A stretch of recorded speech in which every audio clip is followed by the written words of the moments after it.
కేవలం 7,999K up to 10 kgs వరకు బరువు తగ్గి అధిక బరువు నుంచి వచ్చే ప్రధాన సమస్యలను దూరం చేసుకోండి. ఈ మధ్య కాలంలో టాక్సిక్ పై వచ్చినన్ని విమర్శలు మరో సినిమాకు రాలేదు. గ్లిమ్స్ వచ్చినా, టీజర్ వచ్చినా చర్చ జరగాల్సిందే, విమర్శలు ఫేస్ చేయాల్సిందే.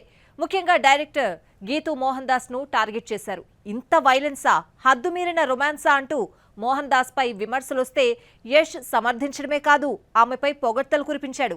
ఏమన్నాడో మీరే చూడండి. KGF 2 రిలీజ్ అయిన తర్వాత యష్ 3 ఏళ్లు గ్యాప్ తీసుకున్నాడంటే మంచి స్టోరీ కోసం సెర్చ్ చేస్తున్నాడని ఫ్యాన్స్ ఫీల్ అయ్యారు. ఎట్టకేలకు లేడీ డైరెక్టర్ గీతూ మోహన్ దాస్ కు ఛాన్స్ ఇచ్చి యష్ షాక్ ఇస్తే, గ్లిమ్స్ టీజర్ తో డైరెక్టర్ షాక్ ఇచ్చింది.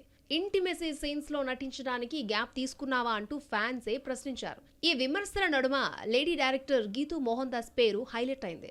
లేడీ డైరెక్టర్ అయ్యుండి ఇలాంటిది తీస్తావా అంటూ సోషల్ మీడియా మండిపడింది. గీతూపై ఎందరూ ఎన్ని నెగిటివ్ కామెంట్లు చేసినా యష్ మాత్రం తెగ మెచ్చుకున్నాడు. సినిమాకాన్ ఈవెంట్ లో టాక్సిక్ రొమాంటిక్ సీన్స్ పై మౌనం వీడాడు. సాధారణంగా గ్యాంగ్స్టర్ మూవీస్ మేల్ డైరెక్టర్లే బాగా చేస్తారు అనే భావన ఉందని, కానీ ఒక మహిళా కోణంలో చూపించడం గీతూ ప్రెజెంట్ చేసిన విధానం చాలా డిఫరెంట్ గా ఉందన్నాడు యష్.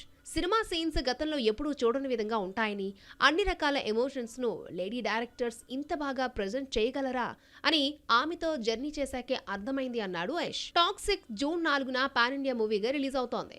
OTT రైట్స్ అమ్ముడు కాకపోవడంతో మార్చి 19న రావాల్సిన టాక్సిక్ జూన్ 4కు వెళ్లిపోయింది. ఈలోగా OTT సెటిల్మెంట్ జరిగితే అనుకున్న టైంకి వస్తుంది, లేదంటే మళ్ళీ వాయిదా తప్పదు.